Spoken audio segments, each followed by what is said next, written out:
33-то издание на конкурса за българска песен "Бургас и морето" се превърна в триумф на композитора Светослав Лобошки. Негови произведения спечелиха първо, второ място и наградата на публика. Песента победител изпя Ивайло Колев, който преживя изключително емоционално този момент. Повече за тази годишното издание на конкурса вижте.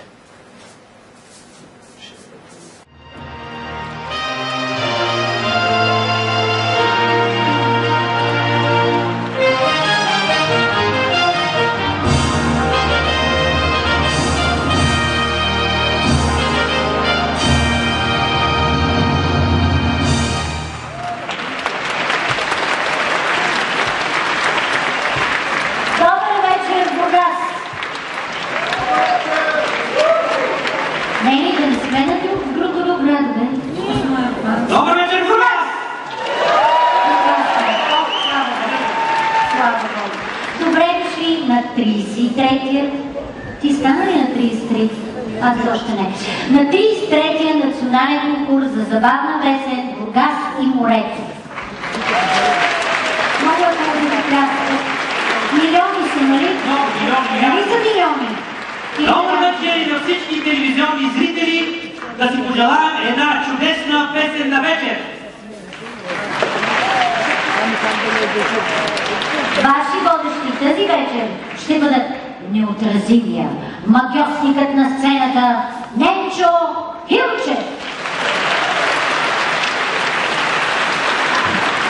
Ненчо. И зашеметяващата Мая Бежанска.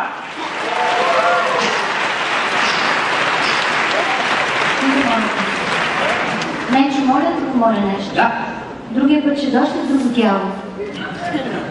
Добре, извинявай. Така, сега.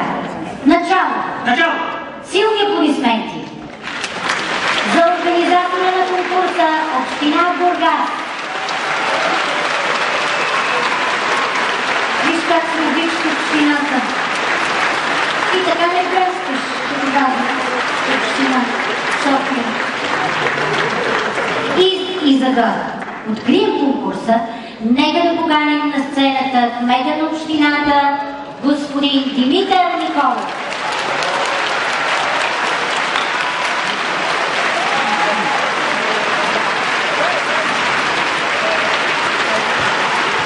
Добър вечер.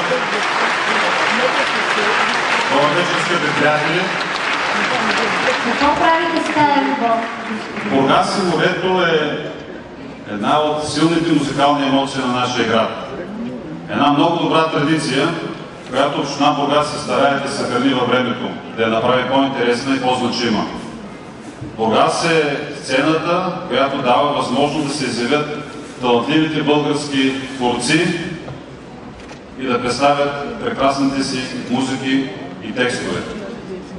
Между другото, за последна вечер седите на тези дървени пейки, защото от есента започва основен ремонт в летния театър. И до година тук ще бъде още по-удобно за вас, защото вие сте прекрасната бургаска публика.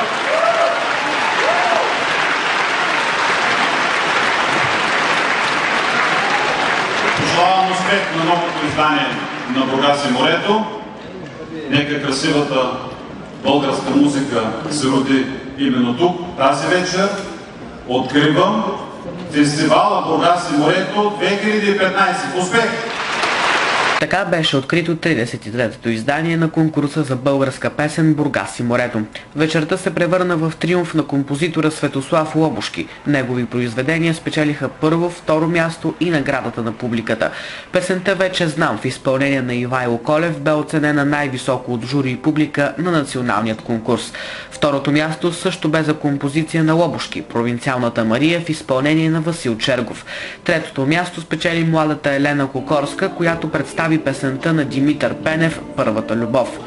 На сцената на летния театър излязоха още изпълнители като Калин Вельов, Александър Байчев, Алфредо Торес, Васил Петров, Кристина Димитрова, Нели Андреева, Неделяна Христова и много други.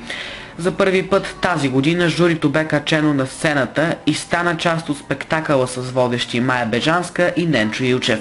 Стефан Димитров, Митко Щерев, Орлин Горанов и Дани Милев вдигаха оценки по шестобалната система веднага след изпълненията, така че след 12-та песен победителят бе ясен. Ето и песента "Първенец".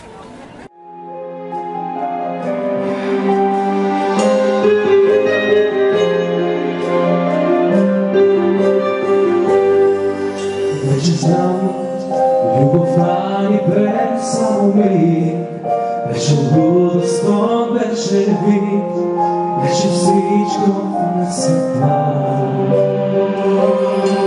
Вече знам, че светът без теб е студен, че съм още по-кътък мен, добър вечер съм отдал.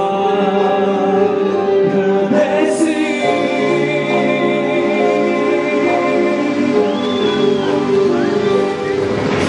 Безумните нощни върни ми пак, обичай ме още, не знаеш как, обичай ме още, как те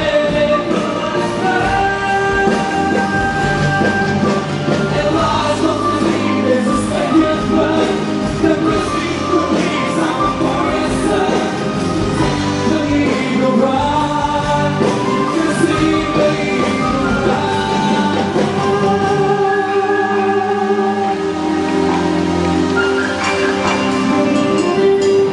Вече знам, ще пътувам дълго назад, всеки по-закрита за свят, и си там за миг свой. Вече знам, че ще чуя нежния глас, и до тебе страшно съм аз. Добър вечер, спомен мой, къде си?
Спасибо.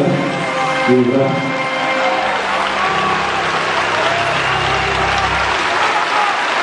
След това негово изпълнение Ивайло Колев истински се развълнува.